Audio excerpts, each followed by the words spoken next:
Air laut dan air tawar tidak menyatu karena perbedaan densitas dan salinitas. Air laut memiliki kandungan garam yang tinggi, sedangkan air tawar tidak.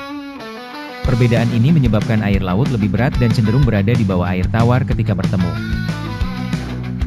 Selain itu, ada fenomena yang disebut stratifikasi, di mana lapisan air dengan densitas berbeda tidak mudah bercampur.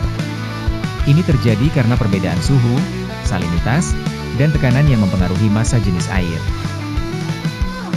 Di muara sungai, di mana air tawar bertemu dengan air laut, sering terbentuk lapisan-lapisan yang terpisah. Lapisan ini dapat terlihat jelas dan sering disebut sebagai halo klinik, yang merupakan batas antara air tawar dan air laut. Arus dan angin juga memainkan peran dalam menjaga agar air laut dan air tawar tetap terpisah. Arus dapat membawa air tawar ke arah tertentu, sementara angin dapat mempengaruhi permukaan air dan membantu mempertahankan stratifikasi. Namun, dalam kondisi tertentu, seperti badai atau aktivitas manusia, air laut dan air tawar dapat bercampur. Misalnya, pembangunan kanal atau bendungan dapat mengubah aliran air dan menyebabkan pencampuran. Pencampuran juga dapat terjadi di daerah estuari, di mana air laut dan air tawar bertemu dan bercampur secara alami.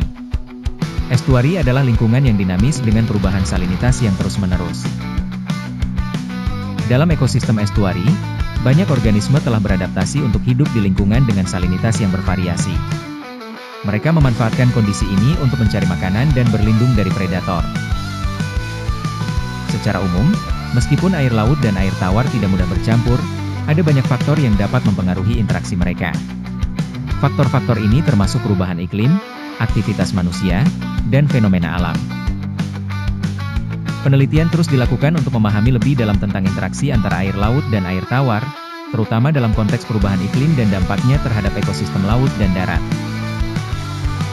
Pemahaman tentang interaksi ini penting untuk pengelolaan sumber daya air dan perlindungan lingkungan.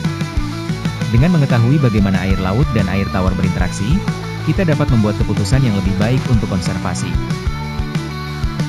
Selain itu, teknologi dan metode baru sedang dikembangkan untuk memantau dan memprediksi perubahan dalam interaksi air laut dan air tawar. Ini termasuk penggunaan sensor dan model komputer. Dengan teknologi ini, ilmuwan dapat mempelajari pola arus, perubahan salinitas, dan dampak aktivitas manusia terhadap pencampuran air.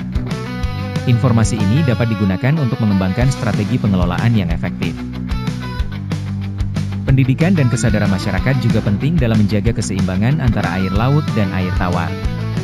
Dengan memahami pentingnya ekosistem ini, masyarakat dapat berperan aktif dalam konservasi. Kerjasama